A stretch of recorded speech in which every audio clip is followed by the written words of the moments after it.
From Hollywood, it's time now for... Johnny Dollar. This is Harry Branson at Philadelphia Mutual Life and Casualty Company. Oh, hello, Harry. What's with you? John, I have a case I'd like you to handle for us. It's somewhat unusual. Have you ever handed me one that wasn't completely screwy? I said unusual. And I said screwy. So now that we understand each other, what's it all about? Well, absolutely nothing yet. But I'm very apprehensive about one of our clients. Oh, Harry, you're the biggest worrywart I ever knew. What was that? I said, who is this client?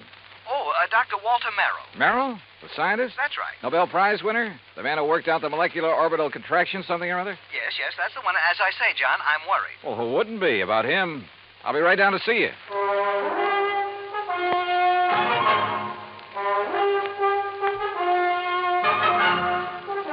Bob Bailey in the exciting adventures of the man with the action-packed expense account. America's fabulous freelance insurance investigator. Yours truly, Johnny Dollar.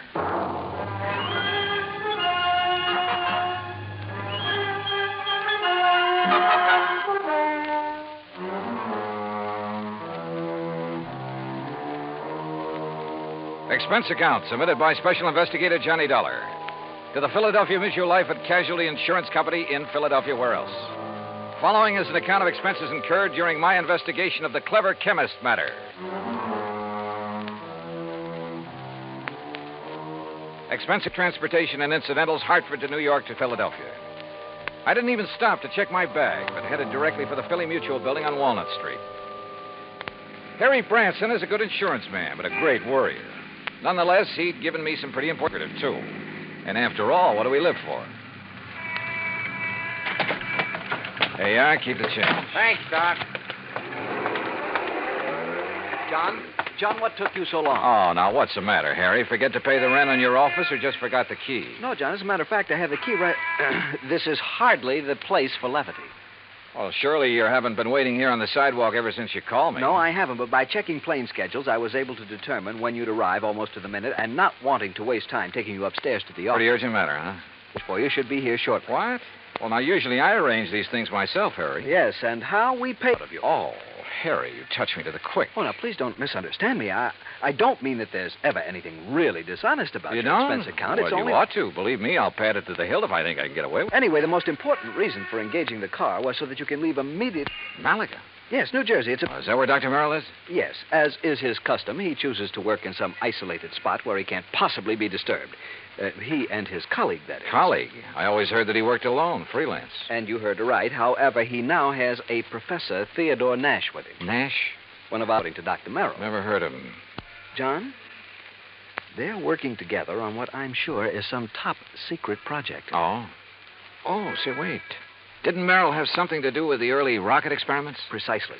Which is why I suspect their present work may have something to do with the space satellite or intercontinental missiles or something of the sort. Yeah, possible.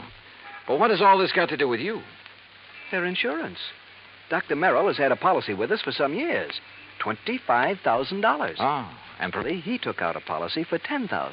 Beneficiary? Nash made Dr. Merrill his beneficiary. Oh, well, that sort of thing is often done between men working together. Harry, you know that. Yes, so that if anything happens to one, the other will be financially able to carry on what they've started. Sure, right. Which is no doubt why Dr. Merrill changed the beneficiary of his policy to Theodore Nash. So, what's the worry? No sooner was the change made than I received a letter of protest from Dr. Merrill's daughter. Who's she? Mrs. Howard Harding. She and her husband live in West Philadelphia. He's a welder for an aviation company, I think. Well, what did she base her protest on, Harry? She claims her father must have been coerced into changing the policy. Oh, now, wait a minute. That sounds like the hungry relative who complains about being cut out of the will. It might. If Mrs. Harding weren't a perfectly well-balanced, intelligent, and I'm sure quite unselfish person, a completely... Is she good-looking? Well, yes. And real sweet to you? Yes, she is. Well, now, John, I don't know what you're trying to imply. They do it every time. John. Particularly when there's a bit of money involved. Good-looking insurance broker like you. And you're a bachelor, too, aren't you, Harry? Oh, John, you're pulling my leg. Oh, Harry.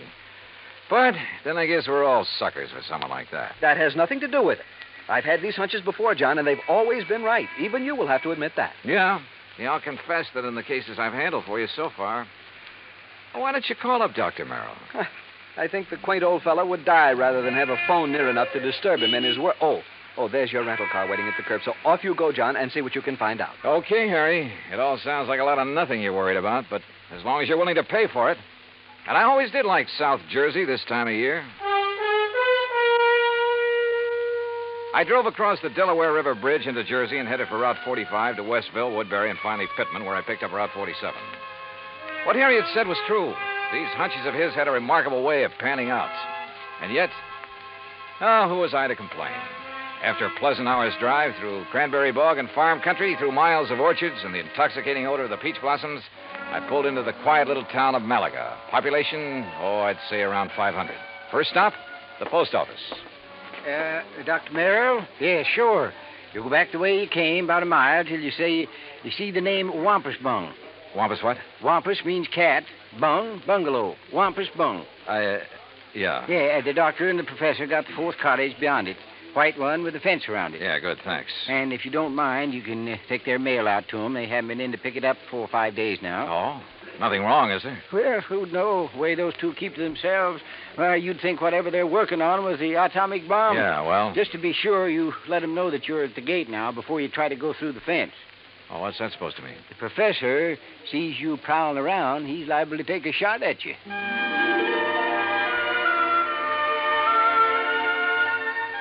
As I drove back and toward the edge of Little Malaga Lake, the idea of getting shot at by anyone living in this peaceful, quiet place seemed ridiculous.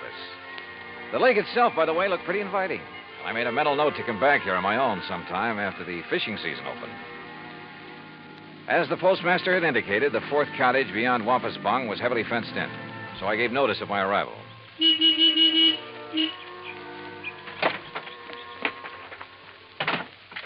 I'd barely left the car when the door of the little cottage opened. Yes?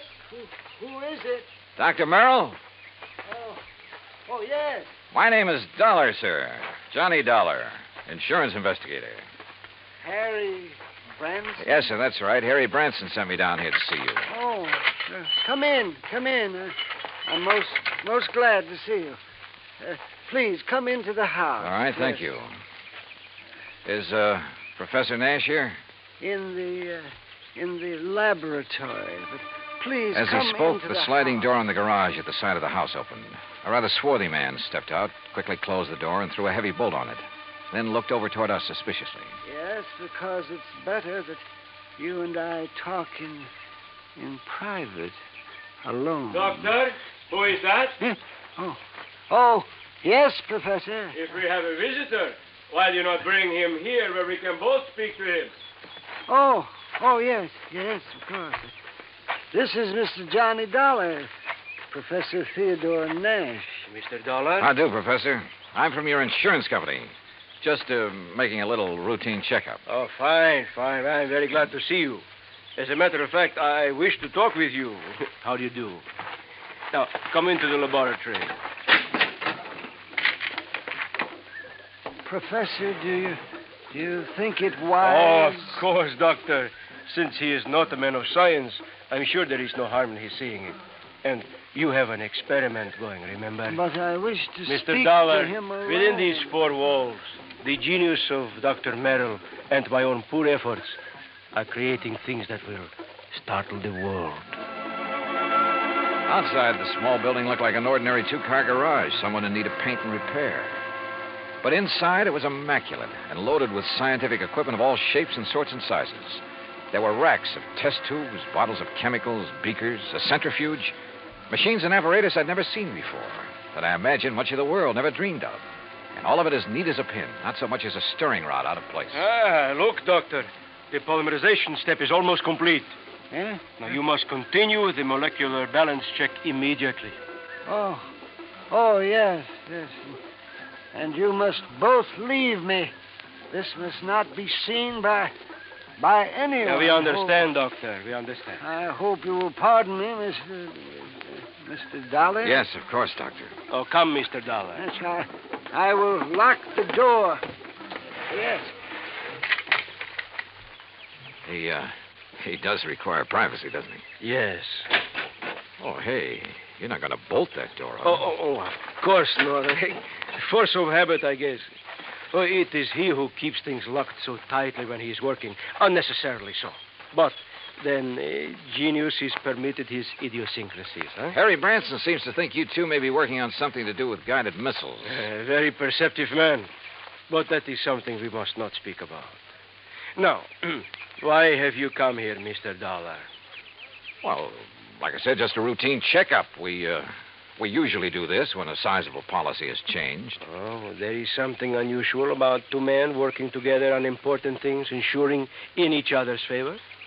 Well, no. But when his daughter perhaps objects. You know Dr. Merrill's daughter? Oh, I know about her and about her unfortunate marriage to that day laborer. Nothing wrong with day labor, Professor. Yeah, but one who waits for a great man like the doctor to die so that he can get his hands on the insurance money. You think that's why his daughter objected to the change? Of course. But his money will be used to further his work by me. And, of course, for the good of humanity. I see. Well, how soon do you think the doctor will be through with his experiment? An hour, perhaps two. And then he will call me in to assist him with the next, the crucial step. But now, about this look, why don't I insurance- run in town, arrange for a place to stay, grab a bite to eat, and then come back here, huh? If you like. I'm sorry we have no room in the cottage. No, to don't put give it you a up. second thought. I'll see you later. Something of Harry Branson's hunch had passed on to me. A strange feeling about the whole setup. There was something wrong about both Merrill and Nash, particularly the latter. Something I couldn't quite put my finger on. Was Dr. Merrill afraid of Nash? I don't know. Item 2, $1 even for a quick bite in a little cafe along the highway after I'd made arrangements for a room for the night in a private home. It was not much over an hour later when I drove back to the little cottage by the lake.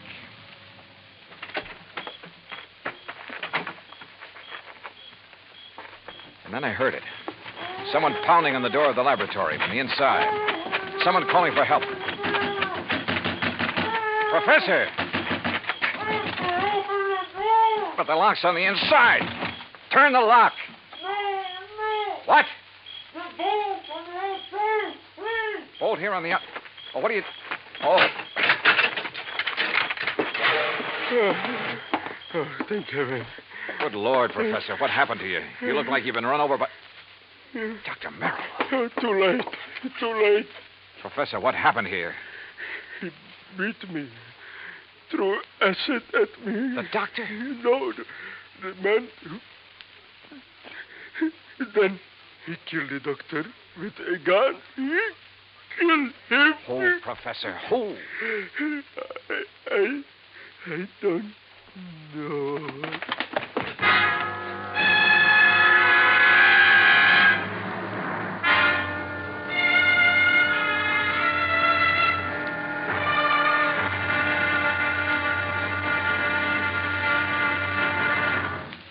Act 2 of yours truly, Johnny Dollar, in just a moment.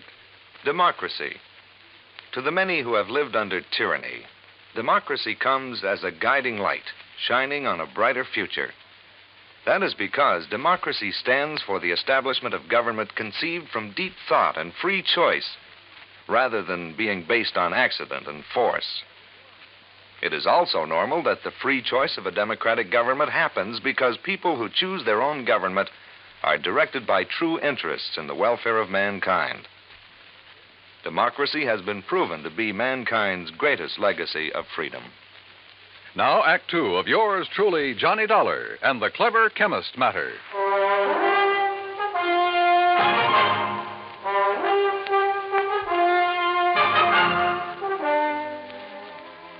Expense account item 3, $10 for the services of one Dr. Frederick Foote, the only resident medico in the little town of Malaga, New Jersey.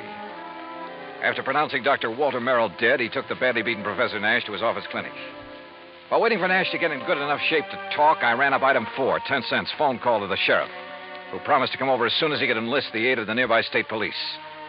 Finally, Dr. Foote gave the word. But I suggest you talk with him as little as possible, Mr. Dollar. In pretty bad shape, huh, Dr. Foote? The intruder not only beat him severely, but threw a bottle of acid in his face. Oh?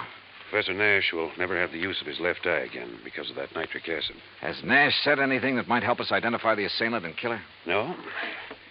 Now, please don't talk with him too long. Professor? Yes? Yes. Hello, Professor. Oh, Mr. Dollar. I will never see again with my left eye. He has told me. Yes, I know. I'm sorry. But the great Dr. Merrill, he is dead. What a loss. Professor. Professor, tell me, did you see the man who attacked you? Yes. Can you describe him at all? Yes, young, not more than 30, 5 feet, 6 or 8, very heavy, Yes. stocky, and black curly hair. Yeah? Hands like a working man, laborer. Come. Have you ever seen this man before? No, Oh, here. Some water. Thank you. Do you know why he came in and attacked you and Dr. Merrill? No, Was he after something there in the laboratory? no, only to kill Dr. Merrill. I tried to defend him. I'm sorry, Mr. Dollar, but I think that's enough. Yes, okay, Dr. Foote. I think I've heard enough. I managed to get back to the cottage by the lake before the police arrived and came up with one very damning piece of evidence. In one of the bedrooms, I found a picture of a wedding couple. It was inscribed, "Love to the dearest father in the world." And next to the bride stood a man who answered perfectly the description Professor Nash had just given me. The husband of Dr. Merrill's daughter, Howard Harding. And then I thought of what Nash had said about Harding. His antagonism, his conviction that Harding was the one who resented the change in the insurance policy. But there was something else, too. That had happened when I talked with Nash in the doctor's office that... By the time I got back to the laboratory, the sheriff and state police arrived. The sheriff, I'm afraid, mussed up any prints that might have been left on the bottle of acid. However, in the weeds outside, a state trooper found the pistol, a .38 caliber Luger that had killed Dr. Merrill. Fingerprints had apparently been wiped off, but the gun was carefully... Fingerprints. Before taking off on a mad dash back to Philadelphia, I stopped at Dr. Foote's and picked up one water tumbler. Item 5, $3.70 for a tank full of gas. Item 6, 50 cents. Parking in Philadelphia as close as possible to Harry Branson's office. John, what have you found out about Dr. Merrill? Harry, he's dead. Well, oh, dear. Now listen, write down the address of Mr. and Mrs. Howard Harding for me. His daughter, does she know? No, she doesn't know yet, and I hope I can avoid telling her before I write it down, will you, man? Well, yes, of course. Take but, this. Don't unwrap it, but see that it gets to Ray Kemper at the Federal Bureau fast. I'll check with him about it later, thanks. But now, John... Harry, this is one time this expense account of mine is going to save you a lot of money. I think. I don't know how many red lights I skipped on the drive out to West Philadelphia, but I felt like a hound dog in a hot scent. The home of Mr. and Mrs. Howard Harding turned out to be in a nice, quiet residential area. I was met at the door by the girl in the wedding picture, a tall, very nice-looking blonde in her late 20s. Oh, yes? Mrs. Harding? I'm Terry Harding. Well, I'm Johnny Dollar from your father's insurance company. Oh, good. Come in. Perhaps you can help me make him do something about that policy of his. Well, that isn't exactly... Someone has poisoned Daddy's mind, Mr. Dollar. Oh? What do you mean? Well, it isn't that I need the money if Daddy dies, which heaven forbid. No. It doesn't exactly look as though you do. No, of course we don't. Howard's been doing so wonderfully at Colonial Aviation. Yes, apparently. And I'd had a notion he was just a laborer or something. Oh, dear, no. That's what Daddy called him because he wasn't too fond of Howard. And that is the way Howard started before we were married, but now he's one of the officers of the company. Where is he, Mrs. Harding? Well, as a matter of fact, I thought you were Howard when you drove up just now. He's been fishing. Fishing? On some little lake over in Jersey. He goes every Saturday all by himself. Malaga Lake? No, Malaga's where Daddy was. Mm-hmm. He and that. That what, Mrs. Harding? Well, I don't know. It's Howard, I guess. What do you mean? Howard has never liked or trusted him, even though they've never actually met. When Daddy changed his insurance to name that professor, there is something wrong about that man, Mr. Dollar. What, Mrs. Harding? I don't know. Daddy always worked alone until he came along. Daddy's such an alert, bright-eyed little busybody in spite of his Wait a age. minute. Your father... Like a cute little wound-up spring, hopping about like a... Mrs. Harding. Yes? Mrs. Harding, when I saw your father... You've seen Daddy. Well, then you know what I mean. He was tired. Almost in a daze. He spoke with difficulty. Oh, no, you're mistaken. He chatters away like a jaybird. What is it, Mr. Dollar? Well, he must have been doped. He looked as though... Hi, honey. Well, I'm just as lousy a fisherman as usual. Not a single... Oh, excuse me. Mr. Harding, just tell me one thing. Well, that depends. Who are you? Mr. Dollar's from the insurance company, darling. Not Johnny Dollar. Yeah, that's right. Well, I've certainly heard of you. Tell me... No, you tell me, Harding. Where have you been? Why, fishing. Where? Over in Jersey. Where in Jersey? Little private lake. Where? Over near Mount Holly. One place I know of where nobody else ever goes, where I can get rid of the cobwebs at my job. Hey, wait a minute, Dollar. What is this? Harding, you've been identified as the man who murdered Dr. Walter Merrill. What? I'm sorry, Mrs. Harding. I'm sorry, but it's true. What are you talking about, Dollar? You didn't know about it? Of course not. How could I? Where did it happen? How? At his place in Malaga. Oh, Professor Nash. I'll kill that man. You'll take it easy. You seem to forget that so far you're the only suspect in the case. You're out of your mind. If it was anybody, it was that Nash. Never have trusted that man. And the insurance policy. If anybody killed Dr. Merrill, it was that professor. Now, listen to me.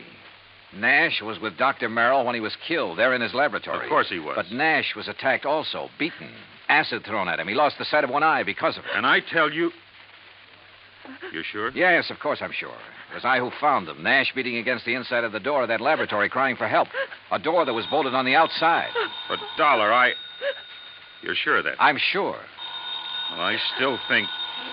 Oh, Terry, I'm sorry, honey. Here, let me... Howard, it's so terrible. Better answer that phone, Howard. Yeah. Hello? Yes? Oh, yes. It's for you, Mr. Dollar. Oh, thanks.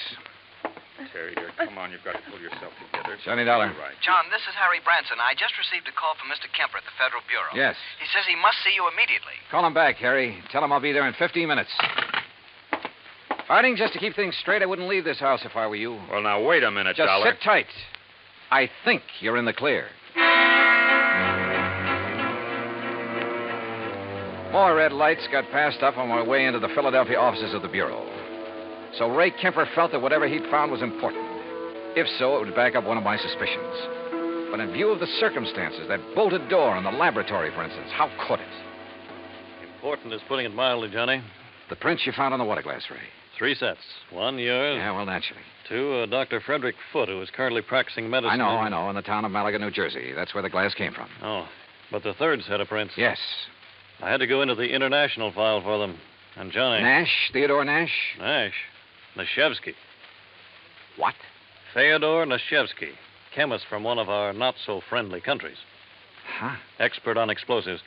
At one time, he was thought to have attempted to enter this country. That was in 1940. Ray, have you got any pictures on him? Plenty. From the time he was a kid. Here. Tell me how you picked up these prints. The beard in this picture. That looks like him, all right. Yeah, this too, with a shaved head. Almost as though he tried to keep changing his appearance. Johnny... Oh, wait a sec. This picture of him as a youngster, this eye patch on his left eye. Our dossier is pretty complete. He was quite an athlete until he injured that eye. But it doesn't show in these other pictures, and he hasn't a glass eye. No, his eye always looked perfectly natural. Now, Johnny, if you have information... Ray, this has done it for me, thanks. Hey, now, just a I'll minute. see you. Hey, Johnny! This is Kemper. Give me a man to tail Johnny Dollar. All the way back to Malaga, New Jersey, I hoped my rental car would hold together. It did, in spite of the fact I pushed it all the way. International intrigue is a bit out of my line, but this time, so help me, I was beginning to feel like an FBI man. I stopped at state police headquarters along the way, and according to them, Nash was off the hook. Not only because of the acid thrown in his face, but even more important, because of my own testimony that I'd found them locked in that laboratory. I stopped again at the lab. Nothing. Then back to Dr. Foote's office. Very well, Mr. Dollar. When they arrive, I'll insist that they wait for you. All right, thanks, Doctor. Well, Professor, you're sitting up. Oh, have they found anything, Mr. Dollar? Have they found the man who attacked us and killed poor Dr. Merrill? Professor, I think I have. Oh? But tell me something. Yes, of course. Your government doesn't pay you very well, does it? Merrill and I were not working for the government, Mr. Dollar. Although, of course, the results of our work... I'm talking about your government, your own real boss. I do not understand. No doubt it's very much interested in anything this country develops in the line of guided missiles, that sort of thing. Mr. Dollar. Now, let me go on. Merrill was doing important work. Stuff that would be of great value to any country in the world. Of course. Your country would have paid you well for the results of his work. But, brother, they'll never get it. I do not know what you are talking Money, about. the loot from Merrill's insurance, sure. Sure, it was enough to get you out of here after you'd gained the knowledge you need of Merrill's work. See here, Dollar. After you'd killed him, before he could give to his country, the United States, what he'd invented. You are what a he fool. I was beaten, The poor too. old man put up a pretty stiff fight, didn't he? Do you think I would have done this to myself? You My gave eye... yourself away earlier when you reached out for a glass of water I handed you right here in this room. A man who'd lost his sight in one eye would have lost his aim until he got used to it. Funny, though, it didn't come to me until You later. are mad. You haven't seen out of that left eye since you were a kid. I tell you, you are mad. And a little acid burn to make it look like somebody had thrown it at you would be well worth the alibi it gave you. Fyodor. That's right, Fyodor Nashevsky. Listen to me. You were the one who found us locked in, the door bolted from the outside. You found us. Yeah. Also the cord, the string you used to pull the bolt to. That you looped over the bolt and pulled after you got inside. You couldn't have. I dropped it in the vat of acid. Yeah. Thanks. I was bluffing. But I made a lucky guess. What? Oh, what a brain. Nashevsky, I'm sure glad you're not working on our side.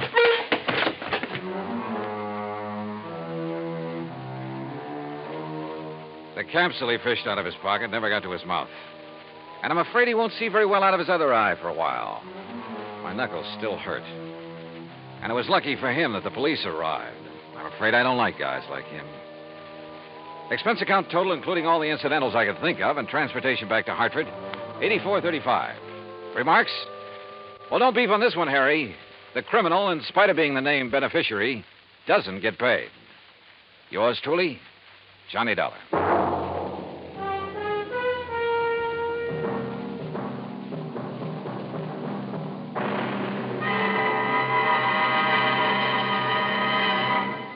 Now, here is our star to tell you about next week's story. Next week, a real close look at a little-known but very dramatic side of Hollywood.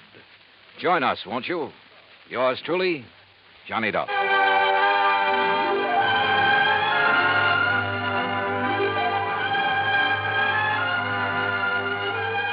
Yours truly, Johnny Dollar, starring Bob Bailey, originates in Hollywood. It is produced and directed by Jack Johnstone, who also wrote tonight's story. Heard in our cast were Virginia Gregg, Harry Bartell, Howard McNear, Forrest Lewis, Jack Crucian, Russell Thorson, Frank Gersel, and Bob Bruce. Musical supervision is by Amerigo Marino. Be sure to join us next week, same time and station, for another exciting story of yours truly, Johnny Dollar.